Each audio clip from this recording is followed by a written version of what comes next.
আজ থেকে ১৫০০ বছর আগে তিনি মানুষের সামনে এটি পেশ করলেন যে এই পৃথিবীর শেষ কথা নয়, আর একটা জায়গা আছে যেই জায়গায় এই পৃথিবীর সব কাজের হিসাব দিতে হবে, সেই জায়গাটায় আমাদের সকলকে উঠতে হবে। নবী করিম সাল্লাল্লাহু আলাইহি সাল্লাম মানুষকে পরকালের জ্ঞান দিয়েছিলেন, মানুষকে আখিরাতের জবাবদেহিতার কথা বলেছিলেন। জবাবদেহিতা শুধু গভর্নমেন্টের কাছে না, শুধু ঊর্ধ্বতন কর্মকর্তার কাছে না, ট্রান্সপারেন্সি, স্বচ্ছতা, জবাবদেহিতা শুধু ঊর্ধ্বতন কর্মচারী বা কর্মকর্তার কাছে নয়, সব থেকে বড় জবাবদেহিতা হবে কার কাছে? জোরে বলেন, কার কাছে? সে আল্লাহ পাকের কাছে জবাবদেহি করতে হবে প্রত্যেকটি কাজের, প্রত্যেকটি কথার। এই কথাগুলি কোরআনে কারিমে আল্লাহ পাক বিধৃত করেছেন। পরকালের উপরে আল্লাহ যত কথা বলেছেন, পরকালের উপরে ভিত্তি করে, আখিরাতের উপরে ভিত্তি করে আল্লাহ রাব্বুল আলামিন যত কথা বলেছেন, মওতের কথা, কবরের কথা, হাসরের কথা, সিরাতের কথা, মিজানের কথা, জাহান্নামের কথা, জান্নাতের কথা, বিচারের কথা, পরকাল কেন্দ্রিক যত কথা আল্লাহ পাক কোরআন শরীফে বলেছেন, সব কথাগুলি যদি এক জায়গায় করা যায়, গোটা কোরআন শরীফের 10 পারার সমান হয়ে যাবে। সম্ভবত কোরআনে কারিমের এমন কোন রুকু, এমন কোন পাতা নাই যেখানে আকারে ইঙ্গিতে পরকালের জবাবদেহিতা সম্পর্কে একেবারে কিছু বলা হয়নি। এই পরকাল কেন্দ্রিক কথাগুলির কারণেই সেই জামানার চোর, ডাকাত, ছিনতাইকারী, ধর্ষণকারী সব হেদায়েত হয়ে গিয়েছিল, আর মানুষগুলি পৃথিবীর সর্বশ্রেষ্ঠ সম্মানিত জাতিতে পরিণত হয়ে গেছিল। ঠিক কিনা বলেন? সত্য কিনা বলেন? সন্ত্রাস বন্ধ করতে হলে নৈতিকতার সৃষ্টি করতে হবে, আর নৈতিকতার সৃষ্টি কোরআন ছাড়া আর কিছুতেই করতে পারে না। আমার শিক্ষাঙ্গনে, কলেজ, বিশ্ববিদ্যালয়, হাই স্কুলগুলিতে যে ধরনের মানুষ আজ তৈরি হচ্ছে, আপনারা কি লক্ষ্য করেছেন কি মানুষ হচ্ছে? দেখুন নবীজি কি বলেছেন। আল্লাহর নবী বলেন, ইন্নাল্লাযী লাইসা ফি জাওফিহি শাইউম মিনাল কুরআনি কাল বাইতিল খারিব। যেই স্মৃতির ভিতরে, যেই দেহের ভিতরে কোরআন নাই, ওই দেহটা একটা বিরান বাড়ির মতো, একটা পোড়ো বাড়ির মতো। যেই বাড়িতে মানুষ থাকে না, এটাকে বিরান বাড়ি বলে। তো যেখানে মানুষ থাকে না, এটা একটা বাড়ি কিন্তু মানুষ নাই, এই বাড়িতে কি থাকে বলেন তো? বলেন। এই কথার জবাবে প্রায় লোকেরা বলে যে ভূত থাকে। আপনারা এই বিষয়ে একেবারে নিশ্চিন্ত হন, পৃথিবীতে ভূত আর পেতনি বলে কিছু নেই। খামোখাই আপনারা ভয় পান, ভূত পেতনি নেই। যে ঘরে মানুষ নাই সেখানে চামচিকা থাকে, সেখানে বিচ্ছু থাকে, সাপ থাকে, সেখানে এই ধরনের সরীসৃপ এগুলি থাকে। এখন যেখানে যেই দেহের মধ্যে কোরআন নাই, সেই দেহটা বিরান বাড়ির মতো। আমাদের শিক্ষাঙ্গনগুলিতে এক সময় এর মনোগ্রামগুলিতে লেখা ছিল, ইকরা বিস্মি রাব্বিকাল্লাযী খালাক, লেখা ছিল রব্বি জিদনি ইলমা, লেখা ছিল না? ছিল। 1972 সনে যারা ক্ষমতায় এলেন, তারা এসে আল্লাহর কোরআনের আয়াত দুটি তুলে ফেলে দিলেন। এটি কি মিথ্যে না সত্য? এখন কোরআনে কারিম এমনিতেই ওখানে পড়ানো হয় না, পরীক্ষায় পাশ করার জন্য 2-4টা আয়াত, 2-4টা হাদিস, আর তো কিছু নাই। একথা সত্য কিনা? মনোগ্রাম ছিল, কোরআনের আয়াত লেখা ছিল, এই কোরআনের আয়াত তুলে দেওয়া হলো। এখন কোরআন নাই। কোরআন নাই কি আছে? যেই দেহের ভিতরে কোরআন নাই, যে স্মৃতিতে কোরআন নাই, সেটা বিরান বাড়ির মতো। বিরান বাড়িতে বিচ্ছু থাকে, সাপ থাকে, কুইচা থাকে, সেখানে হিংস্র প্রাণী থাকে। যেখানে যে শিক্ষাঙ্গনগুলিতে কোরআন নাই, সেই শিক্ষাঙ্গনিতে ওই সব জিনিস থাকে যা বিরান বাড়িতে থাকে। কথা বুঝতে পেরেছেন? ফলে আমাদের শিক্ষাঙ্গনগুলি থেকে চাঁদাবাজ, মাস্তান, গুন্ডা, ধর্ষণকারী ইত্যাদি সাপ্লাই হচ্ছে, তবে সব না। একটা উল্লেখযোগ্য অংশ খারাপ হয়ে যাচ্ছে। এটা ঠিক কিনা বলেন? এই খারাপ যদি ভালো বানাতে চাই, নীতি নৈতিকতা ছাড়া, কোরআনের শিক্ষা ছাড়া, পরকালের জবাবদেহি তার চিন্তা ছাড়া আমরা আমাদের শিক্ষাঙ্গনকে বিডিআর দিয়া, পুলিশ দিয়া, আর্মি অপারেশন করে এই নীতি নৈতিকতার সৃষ্টি করা যাবে না। মানুষ ওজনে কম দেয়, খাদ্যে ভেজাল দেয়, জমিনের আইল ঠেলে, বউকে পর্দায় রাখে না, মিথ্যা কথা বলে, ওয়াদা খেলাপ করে, প্রতারণা করে, এই সব জিনিস আপনি বন্ধ করতে পারবেন না। ক্লিন হার্ট তো ভালো, এর থেকেও বড় কোনো অপারেশন যদি থাকে সে অপারেশন করেও মানব গোষ্ঠীকে ভালো বানানো যাবে না। একটি জিনিসই মানুষকে ভালো করতে পারে, সেটা হলো আল্লাহর কাছে কিয়ামতের দিন জবাবদেহিতা। এই জবাবদেহিতার উপরে ভিত্তি করেই আমি আপনাদের সামনে কথা বলতে চাই, যদি আল্লাহ পাক আমাদেরকে তৌফিক দান করেন। আমরা বলি আমিন। কাফেরেরা তিনটি জিনিসের প্রথম জিনিসের সাথে তারা দ্বিমত খুব একটা করতে পারে নাই। তারাও জানতো যে আল্লাহ এক আছেন। তাদের যে দেবতাগুলি ছিল এ সম্পর্কে তাদের ধারণা ছিল যে দেবতাগুলিও ওই আল্লাহর তৈরি করা, তবে আল্লাহর কাজের এরা হলো অংশীদার। যেরকম গভর্নমেন্টের একজন প্রধানমন্ত্রী থাকে আর একজন প্রেসিডেন্ট থাকে, আর বিভিন্ন বিভাগে মন্ত্রীরা থাকে, আল্লাহরও ওইভাবে রাষ্ট্র, আল্লাহ বা ভগবান বা গড, তারও এই বিশ্ব এগুলিকে পরিচালনা করার জন্য বিভিন্ন মন্ত্রণালয় আছে, আর ওই সব মন্ত্রণালয়গুলিতে আমাদের দেবতাগুলিকে এইভাবে শরীক করে রাখা তিনি রেখেছেন। এটা হলো তাদের ধারণা। দুই নম্বরে, নবী করিম সাল্লাল্লাহু আলাইহি ওয়াসাল্লামের রিসালাত সম্পর্কে তাদের এই ব্যাপারে তারা একমত হতে পারে নাই, কিন্তু নবী করিম সাল্লাল্লাহু আলাইহি ওয়াসাল্লাম মিথ্যা কথা বলেছেন নাউজুবিল্লাহ, এটা তারা ধারণা করতে পারতো না। কারণ 40টি বছর পর্যন্ত একটি মিথ্যে কথা তিনি বলেন নাই। সুবহানাল্লাহ বলেন। নবুয়তের আগ পর্যন্ত কোনো মিথ্যে কথা তার কাছ থেকে লোকেরা শোনে নাই। সুবহানাল্লাহ। সারা জীবনেও তিনি কোনো মিথ্যে কথা বলেন নাই। তৃতীয় যে বিষয়টি, এই বিষয় ছিল তাদের মারাত্মক প্রশ্ন। ইয়াতাসাআলুন আনিন নাবাইল আযীমিল্লাযী হুম ফীহি মুখতালিফুন কাল্লা সায়া'লামুনা সুম্মা কাল্লা সায়া'লামুন। সূরা নাবা। নবী করিম সাল্লাল্লাহু আলাইহি ওয়াসাল্লাম বলেছেন, কেউ যদি দুনিয়ায় বেঁচে থেকে জীবিত চোখ দিয়ে পরকাল দেখতে চায়, পরকাল তো আমরা দেখতেছি না, কি বলেন? আমরা দেখতেছি? আমাদের কোন আত্মীয় স্বজন, মরা আত্মীয় স্বজন বেঁচে এসে ওই জগৎ সম্পর্কে আমাদেরকে কিছু বলতে পারতেছে? কেউ পারেনি। কাজেই সেই পরকালটা কেমন হবে, নবী করিম সাল্লাল্লাহু আলাইহি ওয়াসাল্লাম বলেছেন, কেউ যদি দেখতে চায় তাহলে, দুনিয়ায় বেঁচে থাকা অবস্থায় কেউ যদি পরকাল দেখতে চায় তাহলে সে যেন সূরা নাবা, সূরা নাজিআত, সূরা তাকবীর, সূরা আল ইনফিতার সে যেন পড়ে, তাহলে কিয়ামত তার চোখের সামনে ভেসে উঠবে। সুবহানাল্লাহ। আল্লাহ পাক বলছেন, আম্মা ইয়াতাসাআলুন, তারা কি সব ব্যাপারে জিজ্ঞাসাবাদ করছে? আনিন নাবাইল আযীম, সেই মহা ব্যাপারটি, সেই মহা খবরের ব্যাপারেই কি তারা এসব প্রশ্ন করছে? আল্লাযী হুম ফীহি মুখতালিফুন, যে ব্যাপারে তারা নিজেরাই মতদ্বৈততায় ভুগছে এবং নিজেরাই ঠাট্টা বিদ্রুপ ইত্যাদি করে বেড়াচ্ছে। কাল্লা সায়া'লামুন, কখনো নয়, অবশ্যই তারা জানতে পারবে।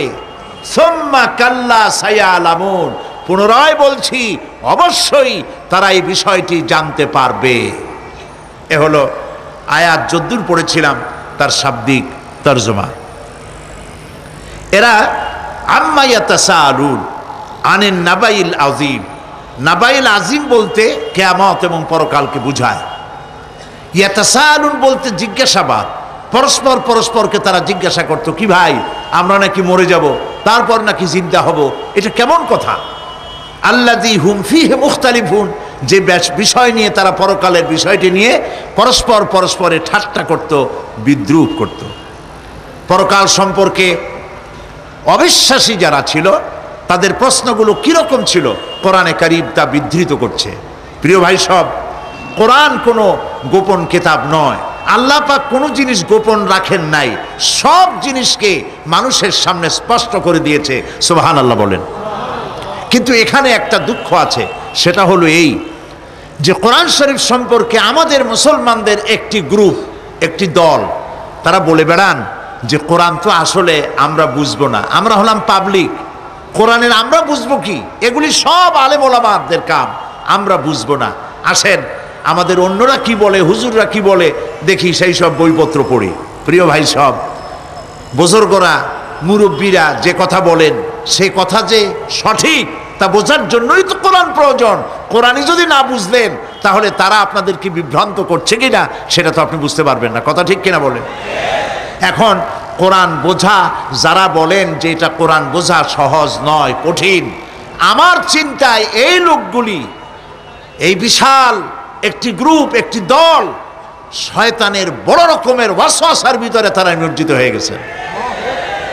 আল্লাহ মেহেরবানি করে এই ভাইদের দৃষ্টিকে খুলে দিন, যাতে তারা বুঝতে পারে যে কোরআন শুধু আলেম ওলামাদের জন্য নয়, কোরআন পৃথিবীর সমস্ত মানুষের জন্য। হুদাল্লিল আলিমিন তো আল্লাহ পাক বলেন নাই আলেমদের জন্য নাজিল করেছি, তা তো বলেন নাই, বলেছেন হুদাল্লিন নাস, সমস্ত মানুষের জন্য কোরআন দেওয়া হয়েছে। এখন কোরআন বোঝা কঠিন না সহজ?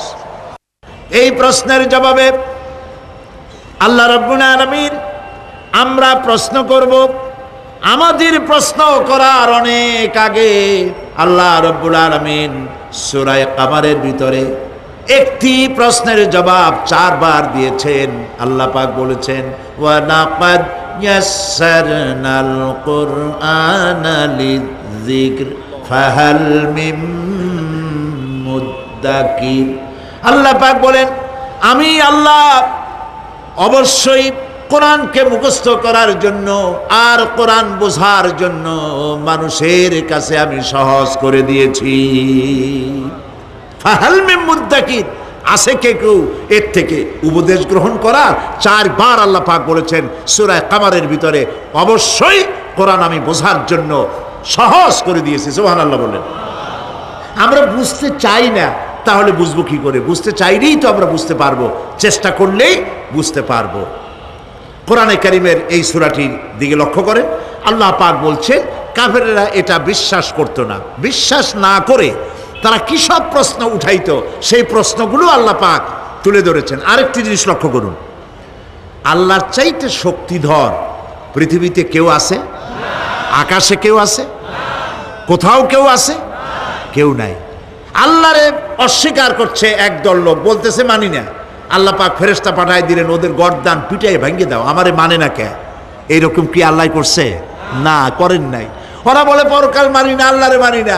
আল্লাহ পাক কোরআনে যুক্তি দিয়েছেন, আর নবী করিম সাল্লাল্লাহু আলাইহি সাল্লামকে বলেছেন, ইন্নামা আনতা মুযাক্কিরুন লাস্তা আলাইহিম বিমুসাইতির। হে নবী, উপদেশক করে আপনাকে পাঠাইছি, আপনাকে লাঠি চার্জ করার জন্য পাঠাই নাই। আপনি দারোগা নন, আপনি প্রচারক। মানুষকে উপদেশ দিন সুন্দর সুন্দর ভাষায়, উদউ ইলা সাবিলি রাব্বিকা বিল হিকমাতি ওয়াল মাউইজাতিল হাসানা, মিষ্টি মিষ্টি ভাবে, সুন্দরভাবে, সুকৌশলে মানুষকে ভালো ভালো কথাগুলি সুন্দর করে বুঝিয়ে দিন। সুবহানাল্লাহ বলেন। এখন এই কাফেররা বলছে পরকাল বুঝি না, এগুলা কেমনে হয়? আমরা অস্বীকার করি, মানি না। আল্লাহ পাক সাথে সাথে ফেরেশতা দিয়ে কারো ঘাড় মটকান নাই, কিন্তু পারতেন না? পারতেন না? আরে ভাই বলেন না কেন, পারতো কি না? অবশ্যই পারতেন, কিন্তু তা করেন নাই। প্রত্যেকটি কথা যুক্তি দিয়ে, হাজারো যুক্তি দিয়ে আল্লাহ পাক বুঝাইছেন। সুবহানাল্লাহ। কাফেরেরা প্রশ্ন করল, তারা বলতো আমাদের এই জীবন শেষ, মৃত্যুর পরে আমাদের আর নতুন করে ওঠা লাগবে না। ওরা বলতো ইন্না হাউলানি লা ইয়াকুলুনা ইন হিয়া ইল্লা মাউতাতুনাল উলা ওয়া মা নাহনু বিমুনশারিন। তারা বলতো এই জীবনটাই আমাদের শেষ, এইখানে আমরা মৃত্যু ছাড়া, আমাদের এই জীবন ছাড়া আর কিছুই নাই, আর আমাদেরকে পুনরুত্থিত করা হবে না। পরিষ্কার তারা বলতো যে আমাদেরকে পুনরুত্থিত করা হবে না। এরপরে তারা আরো বলতো মা নাদরি মাস-সাআতু ওয়ান নাযুন্নু ইল্লা আয-যান্না ওয়া মা নাহনু বিমুস্তাইকিনিন। ওরা বলতো কিয়ামত কি জিনিস তা আমরা জানি না, আমরা বুঝি না, আমরা শুধু অনুমান করি মাত্র, আর আমাদের বিশ্বাস হলো আমাদেরকে কখনোই উঠানো হবে না, পুনরুত্থিত আমরা হব না। প্রিয় ভাই সব, এইভাবে তারা পরকালকে অস্বীকার করার কথাগুলি তারা বলতো। কাফেরেরা প্রশ্ন তুলতো, আমরা আর আমাদের মৃত্যুর পরে আর আমাদেরকে জিন্দা করা হবে না। আখিরাতের জীবন সম্পর্কে কাফেরেরা আরো বলতো, ওয়াকালু আইযা কুন্না ইযামান ওয়া রুফাতান আইন্না লামাবউসুনা খালকান জাদীদা। তারা বলতো যে আমরা মরে যাওয়ার পর আমাদের গোশতগুলি মিশে যাবে, হাড্ডি গুড্ডিগুলি পচে যাবে, এরপরে আমাদেরকে নতুন করে চিন্তা করা হবে। এটা মাথার মধ্যে ঢোকে না, কি আশ্চর্য ধরনের কথাটা হবে কি করে? কাফের বেঈমানেরা আরো নানা ধরনের প্রশ্ন তারা করত। তারা বলতো আইদা মিতনা ওয়া কুন্না তুরাবান যালিকা রাজউম বাঈদ। আমরা মাটিতে মিশে যাব, তারপরেও কি আমাদেরকে চিন্তা করা হবে, আমাদেরকে আবার উঠানো হবে? এটা তো বুদ্ধির, এটা চিন্তার বাইরের কথা, এটা তো মানতে পারি না। আসলে কাফেরদের এই বক্তব্য অনুযায়ী পরকালের জীবন বুদ্ধি বহির্ভূত নয়। ওরা যে বলে যে এটা আমাদের বুদ্ধিতে কুলায় না, আসলে তারা বুদ্ধি খাটায় নাই। কাফের তো বুদ্ধি খাটায় নাই। যেমন আমাদের ইউনিভার্সিটিতে ঢাকা বিশ্ববিদ্যালয়ে একজন ছিল, হ্যাঁ আমি নাম নাই নিলাম, আপনারা তো বুঝে ভালাইছেন। সে কয় যে পরকাল বিশ্বাস করি না, বিয়ে টিয়া মানি না, মরা এটা হইতে পারে কিন্তু মরার পরে আরেকটা জীবন হবে, ওইখানে হিসাব হবে, বিচার হবে, এই সমস্ত মানি না। এর থেকে আমারে তোমরা আমি মরার পর হ্যাঁ মানে গোসল করাইও না, কাফন পরাইও না, জানাজা মানাজা এইগুলি আমি বিশ্বাস করি না। নাউযুবিল্লাহ। কত বড় কপাল পোড়া, কত বড় কপাল পোড়া! ও মরার পর তার এই চিন্তা সম্পর্কে যখন আমি জানতে পেরেছি, আমার ধারণা হয়েছে ওই লোকটার উপরে আমার খুব দুঃখ হয় না। যেরকম কত কাফের আসছে, কত নাস্তিক আসছে, বিদায় হয়ে গেছে, এগুলো কোনো ব্যাপার না দুনিয়ার ইতিহাসে।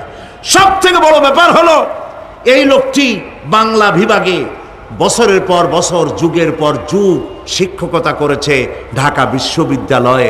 সে কত সোনার টুকরা ছেলেকে কয়লার খনি বানায় দিয়েছে। এই জন্য বিশ্ববিদ্যালয়ে যারা চাকরি করে সরকারের দেখা উচিত কাদেরকে চাকরি, সেখানে শিক্ষকতা করার জন্য কাদেরকে নিয়োগ করা হচ্ছে, তারা নামাজি কিনা, তারা পরিষ্কার কিনা, তারা জেনাকার কিনা, তারা মদ খায় কিনা, তারা শয়তানি করে কিনা, দেখে শুনে ভালো মানুষ দেওয়া উচিত। মরে গেল, তারপরে তাকে রাখা হলো ডায়াবেটিক সেন্টারের মারিচুয়ারি ডিপ ফ্রিজের মধ্যে। তিনি বলে গেলেন আমি মরার পর আমাকে মেডিকেল কলেজে পাঠায় দিও, তারা আমারে কাটা ছেঁড়া করিয়া তারপরে অপারেশন শিখবে। তো তার নসিহত অনুযায়ী তাই করা হলো, ওসিয়ত অনুযায়ী। যখন মেডিকেল কলেজের ছেলেরা টের পেল যে ওই নাস্তিকরে আনতেছে মেডিকেল কলেজে অপারেশন করে আমাদের শেখাবার জন্য, তারা বললো আল্লাহর হস্তে মাপ চাই, এই শয়তানের এদিকে আনবেন না। কারণ সারা জীবন সে আল্লাহরে মানে না, অস্বীকার করেছে। পরে কাটা ছিঁড়া করে আমরা যদি কিছু শিখি তো তাই দিয়া যে রুগী ভালো হবে, অপারেশন করলে সেটাও মরবে। সুতরাং মাপ চাই, ফিরাও। ফিরাইয়া এখন ওইটার কি অবস্থা হয়েছে আমি জানি না, লেটেস্ট নিউজ জানি না কোথায় আছে। যদি এখন কবর তো কপালে হইল না, এখন যদি রাস্তাও ভালায় দেয়, আমাদের দেশে কুত্তাও খাবে না। কারণ কুত্তাগুলি আমাদের দেশে এত অভদ্র না যে এত পচা বাসি লাশ খাবে, ওদেরও একটা রুচি টুচি আছে। প্রিয় ভাই সব, এদের চিন্তা, এদের বুদ্ধি হলো, এদের বুদ্ধি সীমিত বুদ্ধি। আর আল্লাহ কোরআনে বুদ্ধির কথা বলেন নাই, আল্লাহ বলেছেন জ্ঞানের কথা। আর ওরা হলো বুদ্ধিজীবী। ওরা কি জীবী কন? বুদ্ধিজীবী। আচ্ছা, আপনারা একটা প্রশ্নের জবাব দেন তো, দুনিয়ার সব থেকে বড় বুদ্ধিজীবী কেনা? মাশাআল্লাহ, আপনাদের ওয়াজ না শুনাইলেও হবে, আপনারা তো জানি ফেলাইছেন সব। সব থেকে বড় বুদ্ধিজীবীর নাম হলো শয়তান, আর সব থেকে বড় জ্ঞানীর নাম হযরত আদম আলাইহিস সালাম। মানুষের মধ্যে সর্বপ্রথম তাকে জ্ঞান দান করেছিলেন। সুবহানাল্লাহ কোন। আল্লাহ পাক কোরআনের মধ্যে কোথাও বলেন নাই যে আমি বুদ্ধি দিছি। আল্লাহ পাক বলেছেন ওয়া আল্লামা আদামাল আসমাআ কুল্লাহা, আমি আদমকে সমস্ত জিনিসের জ্ঞান দিয়েছি, নামগুলা শিখাইছি। সুবহানাল্লাহ কোন। ওয়ালাকাদ আতাইনা লুকমানাল হিকমা, আমি লোকমানকে জ্ঞান দান করেছি। ওয়ালাকাদ আতাইনা দাউদা ওয়া সুলাইমানা ইলমা, আমি দাউদ আর সুলাইমানকে কি দিছি? বুদ্ধি দিছি। কি দিছি? জ্ঞান দান করেছি। ইব্রাহিম আলাইহিস সালাম বলেছেন, হে আমার আব্বা, হে আমার পিতা, আমার কাছে এমন জ্ঞান এসছে যে জ্ঞান আপনার কাছে নাই। ফাত্তাবিউনি আহদিকা সিরাতান সাবিয়্যা, আপনি আমার অনুসরণ করেন, আমি আপনাকে সোজা রাস্তায় উঠায় দেব। সুবহানাল্লাহ, আমার কাছে এমন ইলম আসছে। কোরআনে কারিমে আল্লাহ রাব্বুল আলামিন বুদ্ধি শেখো, আল্লাহর কাছে বুদ্ধি কামনা করো, এটা তিনি এক জায়গাও বলেন নাই। বলেছেন আমার কাছে দোয়া চাও, রব্বি জিদনি ইলমা। পড়েন সবাই, রব্বি জিদনি ইলমা। আবার বলেন, রব্বি জিদনি ইলমা। আয় আল্লাহ, তুমি আমার জ্ঞান বৃদ্ধি করে দাও। শয়তান ছিল বুদ্ধিজীবী, আদম আলাইহিস সালাম ছিলেন জ্ঞানী। শয়তান শুদ্ধা। আল্লাহ পাক যখন সকলকে বললেন উসজুদু লিআদামা, সবাই মিলে আদমরে সেজদা দাও, ফাসাজাদু, সবাই মিলে সেজদা করলো, ইল্লা মিস্টার ইবলিস সেজদা করলো না। আবা ওয়াস্তাকবারা ওয়া কানা মিনাল কাফিরিন, কপাল পুড়লো, জম্মের পোড়া। এখন ও যে বুদ্ধিজীবী, দুনিয়ার বড় বুদ্ধিজীবী, দেখেন অবস্থা। আল্লাহ পাক জিজ্ঞেস করলেন, ইবলিস রে, আমার হুকুমটা তুই মানলি না কেন? কোন জিনিস তোরে বাধা দিল আমার হুকুম অমান্য করতে? মানলি না কেন? ও তখন, ও তো বুদ্ধিজীবী, বুদ্ধির আশ্রয় নিয়েছে।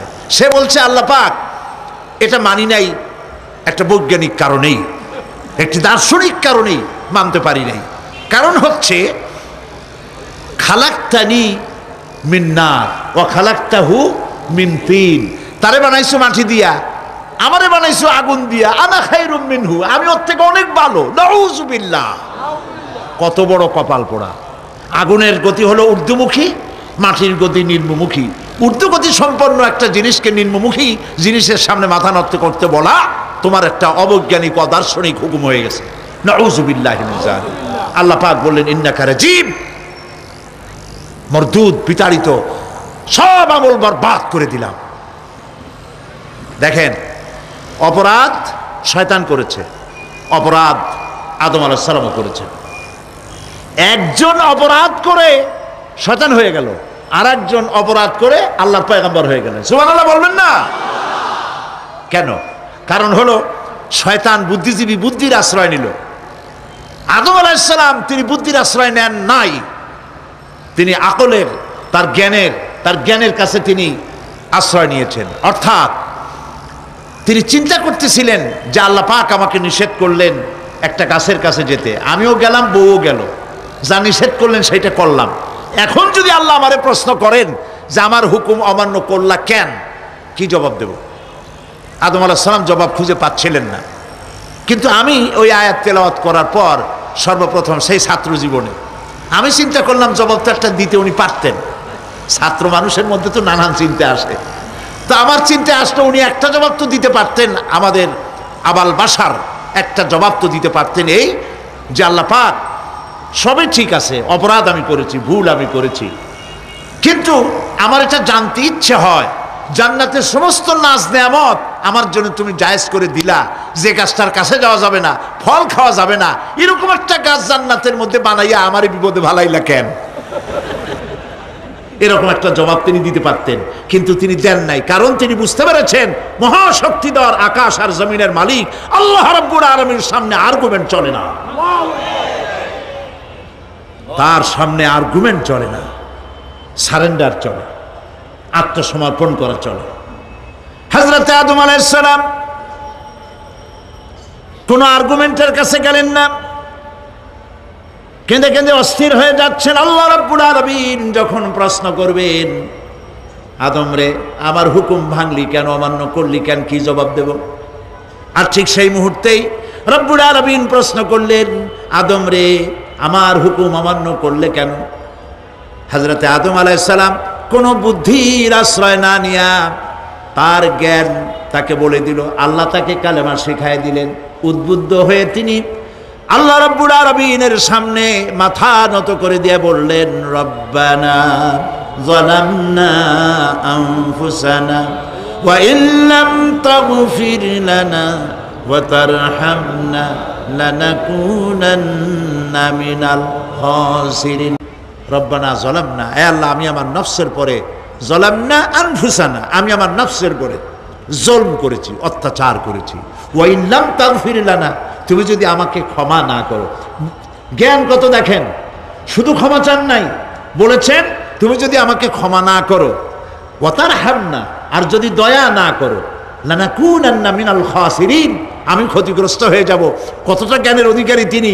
তিনি এটা বললেন না যে শুধু মাফ করে দাও, শুধু মাফ করলে হবে না, মাফও করা লাগবে, আর আগে যেমন দয়া করতে স্নেহ করতে সেটাও করা লাগবে। সুবহানাল্লাহ। আল্লাহ পাক রাজি হয়ে গেলেন। রাজি হন নাই? আল্লাহ রাব্বুল আলামিন হযরত আদম আলাইহিস সালামকে শুধু ক্ষমা করলেন না, ক্ষমাও করলেন, আর নবীর মর্যাদা দিয়ে আল্লাহ রাব্বুল আলামিন দুনিয়ায় পাঠাইয়া দিলেন। সুতরাং বুদ্ধি দিয়ে কাফেররা বুদ্ধির আশ্রয় গ্রহণ করে সর্বনাশ করেছে, যে পরকাল হইতে পারে না, মরে যাব আবার উঠবো, আবার এই শরীর কেমনে তৈরি হবে, এইটা তাদের বুদ্ধিতে কুলায় নাই। কিন্তু বুদ্ধি দিয়া চিন্তা করলে বোঝা যাইতো যে হ্যাঁ পরকাল একটা হইতে পারে। আর একটা কথা বলি, সেটা হলো এই, বহুত মানুষ আছে পরকাল বিশ্বাস করে না। আছে না এমন? আছে। এখন আমরা বিশ্বাস করি পরকাল, আমরা কারা কারা বিশ্বাস করি হাত উঁচু করে দেখান তো। আলহামদুলিল্লাহ বলি, বলেন আলহামদুলিল্লাহ।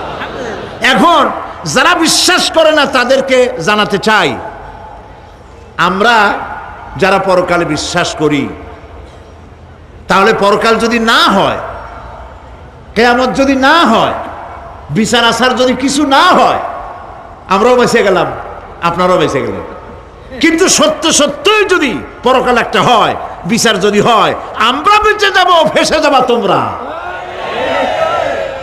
প্রিয় ভাই সব, আল্লাহ রাব্বুল আলামিন সুন্দর করে বুঝাচ্ছেন, দেখো পরকাল কেন হবে, এটা বুদ্ধি দিয়ে চিন্তা করো, জ্ঞান দিয়ে চিন্তা করো।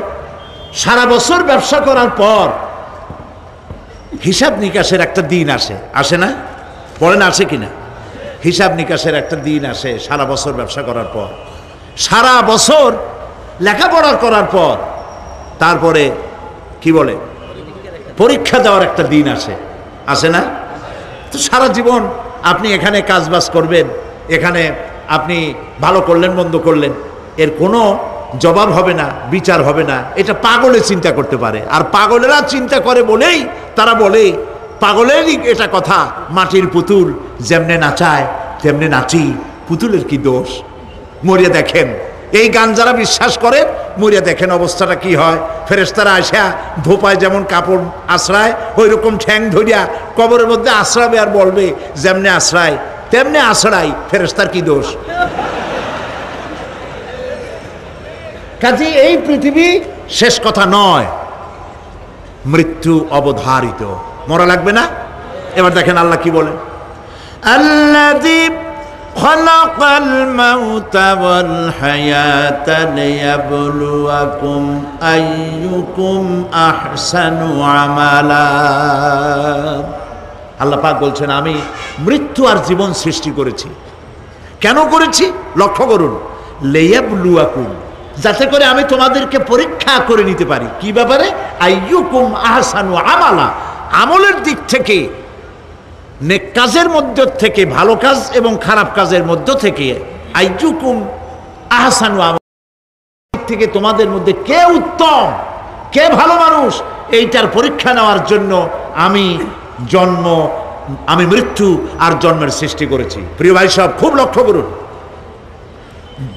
জন্ম আর মৃত্যু, জন্ম হলে মৃত্যু হবেই না, হবে না? এই যে একটা ডিউরেশন, একটি সময়, এই সময়টা হলো পরীক্ষার সময়। আমরা যারা পড়াশোনা করেছি, আপনারা পড়াশোনা করেছেন নিশ্চয়ই, কলেজে অথবা হাই স্কুল অথবা মাদ্রাসায় প্রতি বছর একটা করে পরীক্ষা আসে না পরীক্ষা? এই পরীক্ষার ডিউরেশন কত সময়? 3 ঘন্টা। কয় ঘন্টা বলে? 3 ঘন্টা। এই 3 ঘন্টা পরীক্ষা দিতে গিয়ে আপনারা কি কোনো ছাত্রকে দেখেছেন যে প্রশ্নপত্র সামনে নিয়ে গল্প করতেছে, প্রশ্নপত্র সামনে নিয়ে তাস খেলে, জুয়া খেলে, আর একদিকে তাকায় থাকে? প্রতিটি মুহূর্ত সে কাজে লাগাচ্ছে, প্রতি মুহূর্ত কাজে লাগাচ্ছে। 3 ঘন্টা পুরা হওয়ার 2 ঘন্টার মধ্যে পরীক্ষা তার শেষ হয়ে গেছে, কিন্তু সে চলে যাচ্ছে না, বাকি আরো 1 ঘন্টা আধা ঘন্টা রিভাইজ করতেছে। সে যা যা পরীক্ষা দিয়েছিল প্রশ্ন অনুযায়ী জবাবগুলি ঠিক হয়েছে কিনা সে মিলাই দেখে। কারণ কি? কারণ হলো এই পরীক্ষা যদি ফেল করি, বাপ মায়ের কষ্ট করা পয়সাগুলি বিফলে চলে যাবে, আমি চাকরি পাবো না, আমার জীবনটা 1 বছরের জন্য নষ্ট হয়ে যাবে। এই জন্য সে এত খাটাখাটনি করে পরীক্ষায় ভালো ফল করার জন্য সে পরীক্ষা দেয়, এবং পরীক্ষার রেজাল্ট এই পৃথিবীতেই হয়। ঠিক কিনা বলেন? খাতা দেখতে যতদিন লাগে তারপরে পরীক্ষা হয়। খুব লক্ষ্য করুন, আমাদেরও একটা পরীক্ষা চলতেছে এই পৃথিবীতে, সকলে। ওটা শিক্ষাঙ্গনের পরীক্ষা, এটা জীবনের পরীক্ষা। এই যে ওর পরীক্ষার ডিউরেশন, সময়কাল 3 ঘন্টা, আর আমাদের পরীক্ষার, সমস্ত মানুষের পরীক্ষার সময়কাল হলো জন্ম থেকে শুরু করে মৃত্যু পর্যন্ত। এর মধ্যে বালেগ হওয়া পর্যন্ত সময়টা কনসিডারেবল, ক্ষমার যোগ্য। 15 বছর 12 বছর বালেগ হইতে যে কয় বছর লাগছে, এইটা যা করছেন যা বলছেন সব মাপ। কিন্তু বালেগ হওয়ার পরের থেকে নিয়ে মৃত্যু পর্যন্ত যা যা করবেন সমস্ত কাজের হিসাব আল্লাহর কাছে দিতে হবে। একটা প্রশ্ন করি আপনাদের কাছে, রাগ করবেন না তো? বলবেন যে কথা বলতে তো আপনি আসছেন, আমাদের দিয়ে খাটান কেন? এরকম চিন্তা করবেন না তো? প্রশ্নটা হচ্ছে, বলেন তো দেখি, পৃথিবীর মধ্যে সবচাইতে মূল্যবান জিনিস, দামি জিনিস কোনটা? হ্যাঁ, ইখতিলাফ হয়ে গিয়েছে, ইখতিলাফ হয়েছে। কেউ বলেছে যৌবন, কেউ বলেছে কোরআন, কেউ বলেছে ইসলাম। আর যারা বেশি বুদ্ধি রাখে তারা খামোশ, তারা কথা বলে নাই। কোনটা কইয়া কোন জ্বালা চুপ করে থাকাই ভালো। সব থেকে মূল্যবান জিনিসের নাম সময়। সব থেকে মূল্যবান জিনিসের নাম কি? এবার বলেন, এই পৃথিবীর মানুষ সব থেকে অপচয় করে কোন জিনিসে? সময়ে। সময়ের অপচয় আমরা যা করি। বাড়িতে আজকে রাত্রে ক্যালকুলেটর, কম্পিউটার, ক্যালকুলেটর না থাকে যদি কাগজ কলম হাতে নেন। জীবনের 15 বছর বাদ দেন, এখন আপনার বয়স এখন যা, এই বয়সে প্রতিদিন ওই যৌবন প্রাপ্তির পর থেকে নিয়ে এই পর্যন্ত প্রতিদিন টেলিভিশনের সামনে নাটক দেখার জন্য, সিনেমা দেখার জন্য, ন্যাশনাল জিওগ্রাফি দেখার জন্য, ডিসকভারি দেখার জন্য, স্পোর্টস দেখার জন্য প্রতিদিন কয় ঘন্টা টিভির সামনে আপনি বসেন। এরপরে আপনি এগুলিকে সপ্তাহে কয় ঘন্টা হয়, মাসে কয় ঘন্টা হয়, বছরে কয় ঘন্টা হয়। বয়স এখন আপনার 50 বছর, 15 বছর বাদ দেন, 35 বছর। হিসাব করেন কয় বছর আপনি টেলিভিশনের সামনে বসা ছিলেন। আমার কথা কি মাথায় ঢুকছে? কয় বছর টেলিভিশন আর সিনেমা হলে বসা ছিলেন? চায়ের দোকানে গল্প করতে গিয়ে, আড্ডা মারতে গিয়ে কতটা সময় নষ্ট করেছেন? রবীন্দ্রনাথ, যতীন্দ্রনাথ, যোগীনাথ, তারপরে শরৎচন্দ্র, এই সমস্ত এই নাম মনে আসলো। কবি, সাহিত্যিক, ঔপন্যাসিক, নাট্যকার, তাদের বইপত্র, গল্পের বই, ভূতের গল্প, এই সমস্ত গল্পের বই পড়িয়া জীবনে কতটা সময় নষ্ট করেছেন। সবগুলি এক জায়গায় করেন, সবগুলি এক জায়গায় করেন। এরপরে আপনার চোখ ছানা বড় হয়ে যাবে, দেখতে পাবেন আপনার জীবনের উল্লেখযোগ্য 35 বছরের কম করে হলেও 20 বা 25 বছর অপচয় হয়ে গেছে, নষ্ট হয়ে গেছে। ইন্না লিল্লাহি ওয়া ইন্না ইলাইহি রাজিউন। জীবনের সব থেকে মূল্যবান সময়গুলি নষ্ট করে ফেলেছি আমরা। আল্লাহ পাক বলেছেন, পরীক্ষা নেওয়ার জন্যই এই পৃথিবীতে দিয়েছিলাম। এখন ওর পরীক্ষার, ছাত্রের পরীক্ষার সময় 3 ঘন্টা, রেজাল্ট আউট হবে এখন। আর আপনার আমার পরীক্ষা মৃত্যুতে, জন্ম থেকে শুরু মৃত্যু পর্যন্ত, কিন্তু রেজাল্ট এখানে আউট হবে না। রেজাল্ট আউট হবে কোথায়? কিয়ামতের দিন। কোথায় হবে? হতেই হবে কিয়ামতের দিন। সেদিন এই পৃথিবীতে যারা ভালো কাজ করবে, ভালো কাজের জন্য আল্লাহ পুরস্কার দিবেন, আর মন্দ কাজ যারা করবে তাদের জন্য তিরস্কার তারা পাবেই। এই জন্য বিচার, কিয়ামত হওয়া, বিচার হওয়া, এটা বিবেকের দাবি, এটা জ্ঞানের দাবি। যারা বুদ্ধিজীবী দাবি করে কপাল পোড়া, এরা এটা বোঝে না, এদের মাথার মধ্যে এটা ঢোকে না। ঠিক কিনা বলে? প্রিয় ভাই সব, কিয়ামত হবে এবং কিয়ামতে আল্লাহর দরবারে আমাদের সকলকে উঠতে হবে, এতে কোনো সন্দেহের অবকাশ নেই। এবার দেখেন আল্লাহ পাক এবার যুক্তি দিয়ে বুঝাচ্ছেন। সুবহানাল্লাহ বলেন। তোমরা যারা বলো যে মরে যাব, পচে যাব, মাটির সাথে মিশে যাব, আবার জিন্দা হব কেমনে? আল্লাহ বলে কেমনে জিন্দা হবা বুঝাই। সুবহানাল্লাহ বলেন। আল্লাহ রাব্বুল আলামিন বলেন, আল্লাহুল্লাযী আরসালার রিয়াহা ফাতুসিরু সাহাবা ফাসুকনাহু ইলা বালাদিন মাইয়িতিন ফাআহইয়ানা বিহিল আরদা বা'দা মাউতিহা কাযালিকান নুশুর। আল্লাহ পাক বলেন, লক্ষ্য করে দেখো, সমুদ্রের লবণাক্ত পানিগুলি বাষ্পীয় আকারে মেঘমালায় পরিণত করে দেই, আর বাতাসকে হুকুম করি মেঘটাকে টেনে নিয়ে যাও অমুক জায়গায়। আল্লাহ যেখানে বৃষ্টি দিতে চান, বাতাস মেঘকে ঠেলে নিয়ে সেখানে নিয়ে আসে। বৃষ্টির পানিগুলি পড়ল। আল্লাহ পাক বলেন, আকাশের সেই বৃষ্টির পানি দিয়া মরা জমিনকে আমি জিন্দা করে দিলাম। ফাআহইয়ানা বিহিল আরদা বা'দা মাউতিহা, এই মৃত্যু জমিনকে আমি জিন্দা করলাম। সেখানে তুমি বীজ বপন করলে, সেই বীজগুলি, বীজের মাথা ফাটাইয়া চারাগুলি কে বাড়ি করে দিল? মাটির আস্তরণ, মাটির আস্তরণের মধ্যে কদুর বিচি, লাউর বিচি। আপনারা কদু কন না লাউ বলেন? যেটাই হোক বুঝলেই হইল, কদু অথবা লাউ একই কথা। অথবা যে কোনো শাক সবজি, উদ্ভিদ, এর চারা, এর বীজ মাটিতে দেওয়া হলো। মাটিটা ফেটে চারা, যে পাতা দুটো বেরিয়ে আসলো, এই পাতা কি শক্ত না নরম? তাহলে মাটিটা ফাটাইয়া পাতা দুটো বাইর করে দিল কে? সুবহানাল্লাহ বলে। রব্বুল আলামিন দৃষ্টান্ত দিয়ে বুঝাচ্ছেন, আলাম ইয়াকুন নুতফাতাম মিন মানিয়্যিন ইউমনা সুম্মা কানা আলাকাতান ফাখালাকা ফাসাওয়া ফাজআলা মিনহু যাওজাইনি যাকারা ওয়াল উনসা। আল্লাহ পাক বলেন, মানুষকে নিকৃষ্টতম মাতৃগর্ভে নিক্ষিপ্ত এক ফোঁটা পানি ছিল না, আমি তার থেকে আকার আকৃতি দিয়ে সুগঠিত করে মানুষের আকার দান করেছি, আর মায়ের পেটের ভিতরে আমি নারী আর পুরুষ বানাইছি, কন্যা সন্তান এবং পুত্র সন্তান বানাইছি। সুবহানাল্লাহ। এখন মানুষে কয় যে আমরাও পারি। এই যে ক্লোনিং সিস্টেম একটা শুরু হয়েছে, শুনছেন আপনারা? কথা না কইলে বুঝি কি? ক্লোনিং পদ্ধতি।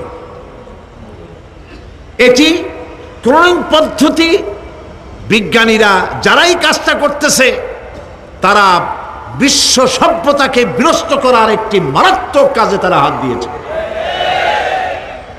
ক্লোনিং পদ্ধতিতে যে যা কিছু তৈরি হয়, এর আগে ভেড়ার বাচ্চা হয়েছে, ছাগলের বাচ্চা বানাইছে, সেগুলি তার মায়ের মতোই হয়েছে অথবা পিতার মতো হয়েছে। পিতার ডিএনএ নিয়ে একটা পুরুষ জাতীয় জন্তুর ডিএনএ অথবা স্ত্রী জাতীয় একটি জন্তুর ডিএনএ নিয়ে তারপরে বিশেষ প্রক্রিয়ার মাধ্যমে সন্তান, এই বাচ্চা উৎপাদনের ব্যবস্থা তারা শুরু করেছে পশু দিয়ে। এরপরে মানুষ এভাবে করা যায় কিনা সেই চিন্তা তারা করেছে। ইতিমধ্যে নাকি দুটো বাচ্চা হয়েছে, এটা সত্য না মিথ্যা এখনো যাচাই করা যায় নাই। কিন্তু পশুর থেকে যেগুলো হয়েছে সবগুলি রোগ নিয়ে আসছে পৃথিবীতে, গেল এক নম্বর কথা। দুই নম্বরে ডিএনএর মাধ্যমে যে মানব শিশু পয়দা হয় তার সবগুলি তার মায়ের অনুকরণে হয়, একেবারে অবিকল মায়ের চেহারা নিয়ে আসতেছে, অবিকল পিতার চেহারা নিয়ে আসতেছে। চিন্তা করুন, এই মেয়ে যখন বয়সপ্রাপ্তা হবে তখন তার পিতা কি করে বুঝবে তার বউ কোনটা আর মেয়ে কোনটা? উচিত হবে পৃথিবীর সমস্ত নেতৃবৃন্দ, বিশ্ব নেতৃবৃন্দের ঐক্যবদ্ধ হয়ে এই দুঃসাহসিক কাজকে বাধা দিয়ে বন্ধ করে দেওয়া উচিত। আল্লাহর সৃষ্টির সাথে পাল্লা দিতে গেলে ধ্বংস ছাড়া পথ থাকবে না। লক্ষ্য করেছেন? আপনি সাক্ষী দিলে আজ এক সাক্ষী দেবেন, কালকে বলবেন যে ওই সাক্ষী আমি দেইনি। আজকে সই করেছেন, কালকে বলবেন ওই সই আমি করি নাই। কিন্তু আল্লাহ রাব্বুল আলামিন আপনার ফিঙ্গারপ্রিন্ট, আপনার আঙ্গুলের ছাপ এমন করে দিয়েছেন, এই আঙ্গুল দিয়ে যদি কাগজের উপর একটা টিপ মারেন, টিপ সই করেন, আপনার বাবা কবর থেকে উঠে এসেও বলতে পারবে না যেটা আপনার না। আদম আলাইহিস সালাম থেকে নিয়ে আজ পর্যন্ত, আজ থেকে নিয়ে কিয়ামত পর্যন্ত যত মানুষ পৃথিবীতে এসেছে আর আসবে, কোন মানুষের আঙ্গুলের রেখার সঙ্গে আর একজন আঙ্গুলের রেখার মিল হবে না। এ হচ্ছে আমার আল্লাহর সৃষ্টি, সুবহানাল্লাহ। সুতরাং তিনি বলছেন, আমি মাতৃগর্ভের ভিতরে সন্তান তৈরি করি, সেই সন্তানকে কোনটা কন্যা সন্তান, কোনটা পুত্র সন্তান আমি বানাই। এই কাজটা যিনি পারেন, এবার দেখেন সামনে কি বলতেছেন আল্লাহ, এই কাজটি যিনি করতেছেন, আলাইসা যালিকা বিকাদিরিন আলা আইয়ুহিয়াল মাউতা, এত বড় কাজ যিনি সম্পাদন করেছেন, এক ফোঁটা নাপাক পানি, এক ফোঁটা নিকৃষ্ট গান্দা পানি যা শরীর থেকে নির্গত হলে পরে গোসল ফরজ হয়ে যায়, এমন এক ফোঁটা পানি দিয়ে তোমার জন্মের উৎপত্তি করেছি, আকার দিলাম, হাত দিলাম, পাও দিলাম, চোখ দিলাম, সুন্দর করে বানালাম, তারপরে পৃথিবীতে পাঠালাম। এরপরে তুমি কি করে মনে করতে পারো যে সেই আল্লাহ তোমার মৃত্যুর পরে আবার চিন্তা করতে পারবে না? আলাইসা যালিক, আল্লাহ পাক কি তোমাকে মৃত্যুর পরে, আলাইসা যালিকা বিকাদিরিন, আল্লাহ পাকের পক্ষে এটা কি সম্ভব নয় যে তোমার মৃত্যুর পরে আল্লাহ আবার চিন্তা করবেন? বলেন অবশ্যই পারবেন, বলেন অবশ্যই পারবেন।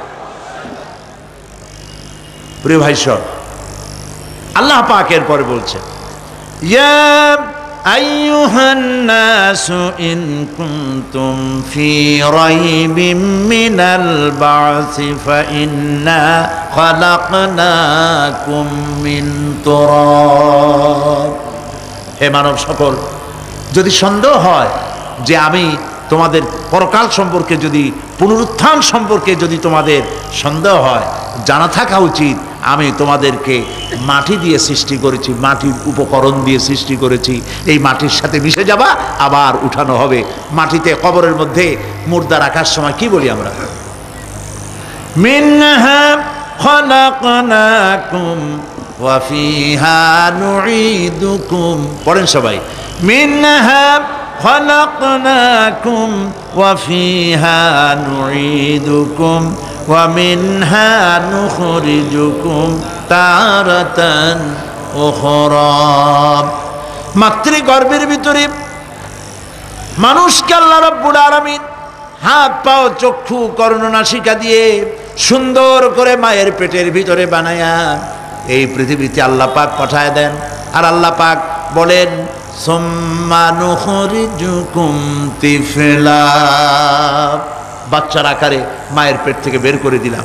যে আল্লাহ রাব্বুল আলামিন এইভাবে করে তোমাদেরকে সৃষ্টি করেন, যালিকা বিআন্নাল্লাহা হুয়াল হক, জেনে রাখো এসব কিছু এই জন্যই ঘটে যেহেতু আল্লাহ রাব্বুল আলামিন, আল্লাহ তাআলা মহাসত্য, তিনি যা বলেন তাও সত্য, তার কথার মধ্যে কোনো রকমের বৈপরীত্য নাই।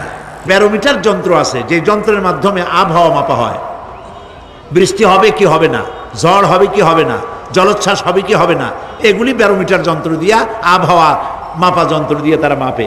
কিন্তু আপনারা কি কখনো শুনেছেন যে রেডিও টেলিভিশনে বলা হয়েছে সন্দ্বীপ, কুতুবদিয়া, হাতিয়া, সেন্ট মার্টিন এবং বাঁশখালী, আর কি কোন দু একটার নাম, কক্সবাজার, পতেঙ্গা ইত্যাদির উপর দিয়ে 280 মাইল স্পিডে ঝোড়ো হাওয়া প্রবাহিত হবে। আগামীকাল 30 ফিট উঁচু হয়ে জলোচ্ছ্বাস হবে, এরকম কথা বলে কেউ? কি বলে? হইতে পারে, হইতে পারে, বজ্র সহ বৃষ্টিপাত হতে পারে। এবার কোরআন শরীফ দেখুন তো, কোরআন শরীফে কোথাও আছে পরকাল হইলেও হইতে পারে, কবর আযাব এটাও হয়তো হইতে পারে, জান্নাত আর জাহান্নাম থাকতেও পারে, এরকম কথা আছে না। সব কথা ডাইরেক্ট, কোন কথার ভিতরে কোন রকমের বৈপরীত্য নাই। আল্লাহ রাব্বুল আলামিন বলেছেন ইযাস সামাউ ফাতারাত, আকাশ সমূহ যখন বিদীর্ণ হয়ে যাবে, ওয়া ইযাল কাওয়াকিবু তাসারাত, আর যখন তারকা সমূহ বিক্ষিপ্ত হয়ে পড়বে, ওয়া ইযাল কুবুরু বুসিরাত, আর যখন কবরের ভিতরে যা কিছু আছে সব উদ্গীরণ করে দেওয়া হবে। সমস্ত কথাগুলি ডাইরেক্ট। যালিকা বিআন্নাল্লাহা হুয়াল হক, যেহেতু আল্লাহ মহাসত্য। ওয়া মান আসতাকু মিনাল্লাহি কিলা, আর আল্লাহর চাইতে সত্যবাদী আর কে আছে? বলেন আছে কেউ? সে আল্লাহ রাব্বুল আলামিন বলেন এত কিছু কাজ এত সুন্দর ব্যবস্থাপনা করে যিনি করেন, ওয়া আন্নাহু ইউহিল মাউতা ওয়া আন্নাহু আলা কুল্লি শাইইন কাদির। সে আল্লাহ রাব্বুল আলামিন তোমাদেরকে তোমাদের মৃত্যুর পরে আবার জিন্দা করবেন, এতে সন্দেহ করার কোনো কারণ নাই। وأن الساعة آتية لا ريب فيها وأن الله يبعث من في القبور। আল্লাহ পাক বলছেন অবশ্যই কিয়ামত আসবে, তাকে কেউ বিন্দুমাত্র এতে কোনো সন্দেহ নাই। আর وأن الله يبعث من في القبور, আর আল্লাহ পাক অবশ্যই কবরে যা কিছু আছে সব বের করে নিয়ে আসবেন। কান্নাহুম জারাদুল মুনতাশির, যেমন আপনারা দেখছেন কিনা এই যে যখন বন্যা বলে, পানি টানি যখন ওঠে, বন্যা না কি বলে, তুফান, বন্যা ইত্যাদি যখন হওয়ার সম্ভাবনা হয়, তখন মাটি থেকে গ্রাম্য পরিবেশে দেখা যায় মাটি থেকে পোকামাকড়গুলি এভাবে উঠতে থাকে। দেখছেন না আপনারা? দেখছেন কিনা? পাখাওয়ালা পিঁপড়াগুলি এইভাবে সব উঠতে থাকে। কান্নাহুম জারাদুম মুনতাশির, এইভাবে করে পোকামাকড় পতঙ্গগুলি যেভাবে মাটি থেকে উদ্গত হতে থাকে, সমস্ত খবরগুলি থেকে মানুষগুলি এভাবে উদ্গত হয়ে যাবে। তবে হ্যাঁ, আপনারা একটা প্রশ্ন করতে পারেন যে কবর দিয়ে সব উঠবে, কিন্তু যে মানুষের বাগে খাইছে তার কি হবে? যে মানুষ আগুনে পড়ে গেছে তার কি হবে? যে নদীর মধ্যে ডুবে গেছে তার কি হবে? যে কুমিরের পেটে চলে গেছে তার কি হবে? এরকম একটা প্রশ্ন আপনারা করতে পারেন। কবর কাকে বলে সেটা আমাদের জানতে হবে। কবর শুধু মাটির গর্তটাকেই কবর বলা হয় না, এটি আলমে বারজাখ, এটি পর্দা, এটা জবনিকা। মৃত্যুর পরের জীবনটাই হলো আলমে আখিরাত পর্যন্ত যাইতে যে জীবনটা লাগে, যে একটি সময় আছে, এই সময়টার নামটাই হলো কবর। সেটা গর্তের মধ্যে হইতে পারে, মাটির মধ্যে, সেটা বাঘের পেটে হতে পারে, সেটা কুমিরের পেটে হতে পারে, সেটা পানিতে পচে যেতে পারে, এটা কোনো বিষয় না। আল্লাহ পাক উঠাতে চাইবেন এবং সমস্ত কিছুকে কিয়ামতের দিন আল্লাহ রাব্বুল আলামিন তার দরবারে হাজির করবে। তাহলে আমরা বুঝতে পারলাম যে কিয়ামত যে হবে এই ব্যাপারে কোনো সন্দেহের অবকাশ নাই। এখন ওই কিয়ামতের দিন আল্লাহ রাব্বুল আলামিন আমাদের বিচার নেবেন, হিসাব করবেন। দুনিয়ায় যে পরীক্ষা দিয়েছিলাম, এই পরীক্ষায় যদি কেউ একবার ফেল করে, আর একবার পরীক্ষা দিয়ে পাশ করার সুযোগ আছে, আরো একবার যদি ফেল করে আবার পরীক্ষা দিয়ে পাশ করার সুযোগ আছে। 10 বার পরীক্ষা দিবেন, 10 বার ফেল করবেন, 100 বার পরীক্ষা দিবেন, 100 বার ফেল করবেন, তারপরেও আবার পরীক্ষা দেওয়ার সুযোগ আছে। কিন্তু কিয়ামতের ময়দানে যদি কোনো মানুষ তার জীবনের পরীক্ষায় যদি ফেল করে, দ্বিতীয়বার পরীক্ষা দিয়া পাশ করার আর কোনো সুযোগ নাই। এই পৃথিবীতে জজ কোর্টে কেউ হেরে গেল, হাইকোর্টে আপিল করার সুযোগ আছে। হাইকোর্টে যদি হেরে যায়, সুপ্রিম কোর্টে কেস করে জেতার সুযোগ আছে, আপিল করার সুযোগ আছে। সুপ্রিম কোর্টেও হেরে গেল, প্রেসিডেন্টের কাছে জীবন ভিক্ষা চাওয়া যাইতে পারে।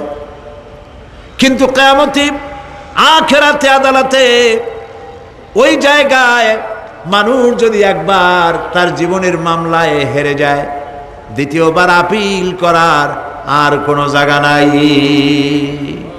কঠিন জায়গা, সেই জায়গা হবে এবং সেখানে সবাইকে উঠতেই হবে। সুতরাং এই যে প্রশ্ন করা হয় যে এই কিয়ামত কবে হবে, এটা বিশ্বাস করি না, হ্যান ত্যান ইত্যাদি, মরলে আবার জিন্দা করবে কে, এইসব প্রশ্নের কোনো দাম নাই। আল্লাহ পাক এই ব্যাপারে আরেকটি কথা বলছেন, ইয়াসআলুনাকা কাআন্নাকা হাফিজুন আনহা কুল ইন্নামা ইলমুহা ইনদাল্লাহ ওয়ালাকিন্না আকসারান নাসি লা ইয়ালামুন। হে নবী, এরা আপনার কাছে এই প্রশ্নটা করে এইভাবে যে কিয়ামত কবে আসবে, মনে হয় যেন আপনি এটা জানেন। এই ইলম কিয়ামত কবে হবে মনে হয় যেন আপনি এটা জানেন, সেই জন্য তারা এই প্রশ্নটা করছে। আসলে কুল ইন্নামা ইলমুহা ইনদাল্লাহ, কিয়ামত কবে হবে এটা কে জানেন? ওয়ালাকিন্না আকসারান নাসি লা ইয়ালামুন, অবশ্যই অধিকাংশ মানুষেরা এটা জানে না। কিয়ামত কবে হবে এটা একমাত্র আল্লাহ পাক জানেন। পরকালের জীবন যে হবে এতে কোনো সন্দেহ নাই, সেই ব্যাপারে আল্লাহ পাক বলছেন, আআনতুম আশাদ্দু খালকান আমিস সামাউ বানাহা। তোমরা যে পুনরুত্থান সম্পর্কে অস্বীকার করো, এবার চিন্তা করো, তোমারে বানানো কঠিন না ওই মহা আকাশটা বানানো কঠিন? কোনটা কঠিন বলেন না আপনারা, কোনটা কঠিন? আপনারা একটু তাকায় দেখেন তো, এই যে বিশাল প্যান্ডেল, এই প্যান্ডেলে খুঁটি আছে না নাই? আছে কি না? কতগুলা খুঁটি গুনতে আপনার আধা ঘন্টা খানেক সময় লাগবে, ঠিক না? এই একটা প্যান্ডেল বানাতে যদি এতগুলি খুঁটি লাগে, তাহলে বিশাল আকাশে যদি এই রকম খুঁটি লাগতো আকাশটারে ঝুলাই রাখার জন্য, তাহলে চিন্তা করেন তো, খুঁটির জ্বালায় গাড়ি গাড়ি চালানো যাইতো? আছে কোনো খুঁটি? জোরে বলেন, আছে? নাই। ওই আকাশটাকে আল্লাহ পাক বলছেন, আনতুম আশাদ্দু খালকান আমিস সামাউ বানাহা, তোমারে বানানো কঠিন নয় বিশাল আকাশ বানানো কঠিন? কোনটা কঠিন ছিল? তো ওই আকাশটা বানানোই তো আল্লাহ পাকের কাছে সহজ হয়ে গেছে। তাহলে তোমারে একবার বানাইয়া যে একবার বানাতে পেরেছেন তিনি আবার চিন্তা করতে পারবেন না, এই চিন্তা কেন করো? আল্লাহ রাব্বুল আলামিন কোরআনে কারীমের ভিতরে পরিষ্কার করে বলেছেন, ওরা বলে, কাফের বেঈমানেরা বলে, ক্বালা মান ইউহয়িল ইযামা ওয়া হিয়া রামীম, আমাদের হাড় গোড় যখন পচে যাবে, গলে যাবে, কে আমাদের জিন্দা করবে? জবাবে আল্লাহ পাক বলেন, হে নবী আপনি বলুন, কুল ইউহয়িয়াল্লাযী আনশাহা আউওয়ালা মাররা, আপনি বলে দিন যে আল্লাহ রাব্বুল আলামিন একবার তোমাকে সৃষ্টি করেছেন, প্রথমবার যিনি সৃষ্টি করেছেন দ্বিতীয়বার মৃত্যুর পরে আবার তিনি জিন্দা করবেন। কেন বিশ্বাস করো না? সুতরাং এই যে আল্লাহ পাক মানুষকে জীবন দিয়েছেন, এই জীবনের পরে মৃত্যু, মৃত্যুর পরে আবার আমাদের সকলকে উঠতে হবে এবং আল্লাহ পাকের দরবারে আমাদেরকে উপস্থিত হতে হবে। এই কথাগুলি যারা অস্বীকার করে, পরকাল যারা মানে না, তাদের সম্পর্কে আল্লাহ পাক বলছেন, والذين كذبوا بآياتنا ولقاء الآخرة حبطت أعمالهم। আল্লাহ পাক বলেন, যারা পরকালকে অস্বীকার করেছে, আখিরাত যারা মানে না, তাদের জিন্দেগীর সকল আমলগুলিকে আল্লাহ পাক বরবাদ করে দিবেন। পরকালের বিশ্বাসের উপরে ভিত্তি করেই মানুষের চরিত্র ভালো হইতে বলেন পারে। একটা দৃষ্টান্ত দেই, একটা দৃষ্টান্ত। এই যে যারা চুরি করে, ডাকাতি করে, সন্ত্রাস করে মানুষ মারে, সন্ত্রাসগুলি করে কি জন্যে? এদের ধারণা নাই যে আল্লাহ পাক আমাদেরকে উঠাইতে পারবে, আমাদের মৃত্যু হবে, পরকালের চিন্তা নাই বলেই তারা এই কাজটা করে। রাতের আধারে কোটি কোটি টাকার অফার আসছে, কেউ দেখে না, এইখান থেকে, এই টাকার খাওয়া থেকে, অথবা জেনা করা থেকে, অথবা মদ পান করা থেকে গোল্ডেন অপরচুনিটি, সুযোগ আসছে, জেনা করা যায়, মদ খাওয়া যায়, টাকা নেওয়া যায়, অবৈধ টাকা। এই অপরাধ থেকে বাঁচাতে পারে একমাত্র পরকালের জবাবদেহিতা। আখিরাতের ভয়, আল্লাহর কাছে আমাকে জবাবদিহি করতে হবে, এই ভয় ছাড়া আর কোনো কিছুই মানুষের এই বিপদ থেকে মানুষের চরিত্র ভালো বানাইতে পারে না। মানুষের চরিত্র ভালো বানাবার জন্য এটাই হচ্ছে একমাত্র পথ। সেই জন্য আল্লাহ পাক আখিরাতের জীবন রেখেছেন। উঠতে সেখানে হবেই। এই পৃথিবীতে একবার যখন আসছি আমাদেরকে জিন্দা আল্লাহ করবেন এবং সমস্ত কথাগুলির জবাব আল্লাহর কাছে দিতে হবে। আল্লাহ রাব্বুল আলামিন বলেন, ওয়াত্তুর ওয়া কিতাবিম মাসতুর ফি রাক্কিম মানশুর ওয়াল বাইতিল মা'মুর ওয়াস সাকফিল মারফু' ওয়াল বাহরিল মাসজুর ইন্না আযাবা রাব্বিকা লাওয়াকি' মা লাহু মিন দাফি'। সূরা তুর।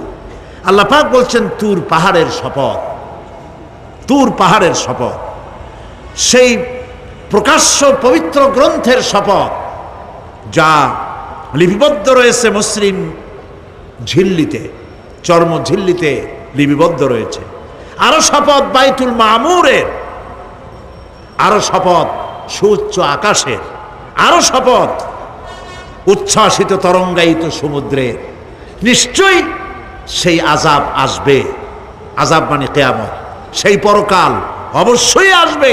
মা লাহু মিন দাফি', এই শাস্তি থেকে, এই কিয়ামত আসা থেকে, এই কিয়ামত সংগঠিত হওয়া থেকে রোধ করার মতো ক্ষমতা কারো নাই।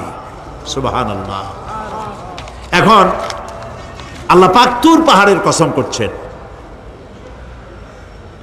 তুর পর্বত হচ্ছে সেই পর্বতের কথাই ধরা যাক, যেখানে এটি ঐতিহাসিক পর্বত। হযরতে মূসা আলাইহিস সালামকে আল্লাহ রাব্বুল আলামিন যেখানে নবুয়তের শিরস্থান পড়িয়ে দিয়েছিলেন, তুর পাহাড়ের ভিতরে। অতুর সিনিন, তুর পাহাড়ের কসম আল্লাহ পাক বলছেন। এবং খোদায়ের আল্লাহ রাব্বুল আলামিনের সঙ্গে বিরোধিতা করার কারণে ফেরাউনকে এই তুর পাহাড়ের কাছেই লোহিত সাগরের মধ্যে, দরিয়ায় নীলের মধ্যে আল্লাহ পাক ডুবিয়ে মেরেছিলেন এবং নির্যাতিত বনি ইসরাইলকে শাস্তি দেওয়ার চূড়ান্ত সিদ্ধান্ত এই তুর পাহাড়েই আল্লাহ পাক দিয়েছিলেন। আল্লাহ বলছেন, আমি সেই তুর পাহাড়ের কসম করি। ওয়া কিতাবিম মাসতুর, এবং পবিত্র গ্রন্থের শপথ, যেই গ্রন্থগুলি নাজিল হয়েছে নবীদের উপরে, ইনজিল, তাওরাত, জাবুর, কোরআন, এই কিতাবগুলির কসম করি। সুবহানাল্লাহ। কোরআনের কসম করি, আল্লাহ পাক বলছেন এই কিতাবগুলির কসম করছি। তুর পাহাড়ের কসম করছি, কিতাবগুলির কসম করছি। ওয়াল বাইতুল মামুর, আর বাইতুল মামুরের কসম করছি। সেটা কি? আকাশের প্রত্যেকটি আকাশে একটি করে বাইতুল মামুর আছে। ওই আকাশের ফেরেশতারা এই বাইতুল মামুরকে কেন্দ্র করে আল্লাহ রাব্বুল আলামিনকে সেজদা দেয়। আল্লাহ পাক হযরত আদম আলাইহিস সালামকে বলেছিলেন একটি ঘর বানাও, বাইতুল মামুরের নিচে বানাও। তিনি বললেন, আমি তো জানি না বাইতুল মামুর কোথায়। হযরতে জিবরাইলকে পাঠানো হলো। বাইতুল মামুর আকাশের যেখানে আছে ঠিক সেই সোজা বর্তমানে মক্কা শরীফে যে কাবা শরীফ যা আছে, অবিকল আল্লাহ পাকের আকাশে বাইতুল মামুর যেখানে, তার সরাসরি নিচেই কাবা শরীফ স্থাপিত হয়েছে। আল্লাহ রাব্বুল আলামিন বলছেন, আমি এই বাইতুল মামুরের কসম করছি। এরপরে আল্লাহ পাক বলছেন যে ফেরেশতারা যে বাইতুল মামুরকে তাওয়াফ করে এবং আল্লাহ পাকের ইবাদত করে, সেই বাইতুল মামুরের কসম। ওয়াস সাকফিল মারফু, সুউচ্চ আকাশের কসম। এই আকাশ আল্লাহ পাক সৃষ্টি করেছেন বিগাইরে আমাদিন, কোন রকমের কোনো খুঁটি ছাড়াই। সুবহানাল্লাহ বলি আমরা। এই বিশাল আকাশ সম্পর্কে ওই যে বুদ্ধিজীবী যারা, কোরআনের জ্ঞান যাদের কাছে নাই, তারা বলে যে আকাশ বলতে কিছু নাই, ওইটা একটা নীলা নীলা বহুত দূর, সেই জন্য নীলা নীলা দেখা যায়। এই পৃথিবী সম্পর্কেও তাদের ধারণা এই পৃথিবীও কিছু না, এটা হলো ওই যে কি বলে, সূর্যের কাছের থেকে একটা উজ্জ্বল জ্যোতিষ্ক খুব ফোর্সে যাচ্ছিল। এই ফোর্স সহ্য করতে না পেরে সূর্যের একটি অংশ মহাশূন্যের উপরে ছিটকে পড়ল, ঘুরতে ঘুরতে পৃথিবীর আকার ধারণ করেছে। এই হলো ওদের ধারণা, অ্যাক্সিডেন্টের মাধ্যমে নাকি এই পৃথিবী হয়েছে। মূল কথা হলো এইভাবে করে যদি কোনো একটা গ্রহ উজ্জ্বল জ্যোতিষ্ক যাওয়ার কারণে পৃথিবী হয়ে থাকে, তাহলে এখন তো পৃথিবীতে মানুষ ধরতেছে না, মানুষ তো অনেক বেশি বেড়ে গেছে। তাহলে আর একটা জ্যোতিষ্ক দয়া করে সূর্যের পাশ দিয়ে যাইয়া আর একটা খণ্ড ফালাই দিয়া আর একটা পৃথিবী বানায় না কেন? প্রিয় ভাই সব, আল্লাহ পাক বলছেন ওয়াসাকফিল মারফু, আমি এই বিশাল আকাশের কসম করি। সুবহানাল্লাহ। এরপরে ওয়াল বাহরিল মাসজুর, পৃথিবীতে প্রবাহিত উচ্ছ্বসিত তরঙ্গায়িত সমুদ্র রাজির কসম করি। সুবহানাল্লাহ। আচ্ছা বলেন তো, এই পৃথিবী এর নিচে কি? এই পৃথিবীর নিচে কি? এই পৃথিবী মহাশূন্যের উপরে ঘুরছে। লক্ষ্য করেন আল্লাহর কত বড় শক্তি। আটলান্টিক মহাসাগর কোথায় বলতে পারবেন না? এই পৃথিবীতে। আটলান্টিক মহাসাগর কোথায়? এই পৃথিবীতে। আটলান্টিক মহাসাগর, প্রশান্ত মহাসাগর, ভূমধ্য সাগর, যত সাগর আর মহাসাগর সব এই পৃথিবীতে। এই পৃথিবী অসংখ্য পাহাড়, অসংখ্য সমুদ্র আর অসংখ্য মানবরাজি নিয়ে লাটিমের মতো ঘুরতেছে। সুবহানাল্লাহ। মহাশূন্যের উপরে, মহাশূন্যের উপরে লাটিম যেমন ঘোরে, পৃথিবী তেমন ঘোরে, অথচ মানুষগুলো ছিটকে পড়ে যায় না, পানিগুলি উড়ে কোথাও পড়ে যায় না। সুবহানাল্লাহ বলতে ইচ্ছে করে না। আল্লাহ রাব্বুল আলামিন সূরা ইয়াসিনের মধ্যে বলেছেন লাশ-শামসু ইয়ানবাগি লাহা আন তুদরিকাল কমারা ওয়ালাল লাইলু সাবিকুন নাহার ওয়া কুল্লুন ফি ফালাকিন ইয়াসবাহুন। সূর্য চন্দ্রের অধিকার নষ্ট করতে পারে না। রাত দুপুরের সময় সূর্য উঠবে না, দিনের দুপুর বেলায় চন্দ্র উদিত হয়ে সূর্যের আলোকে নিষ্প্রভ করতে পারে না। চন্দ্র সূর্যের আগে যেতে পারে না, সূর্য চন্দ্রের আগে যেতে পারে না, কারো গায়ে কারো ধাক্কা লাগে না। অসংখ্য তারকারাজি উড়ে বেড়াতেছে, কারো সাথে কারো কোনো ধাক্কা নাই, কোনো সংঘর্ষ নাই।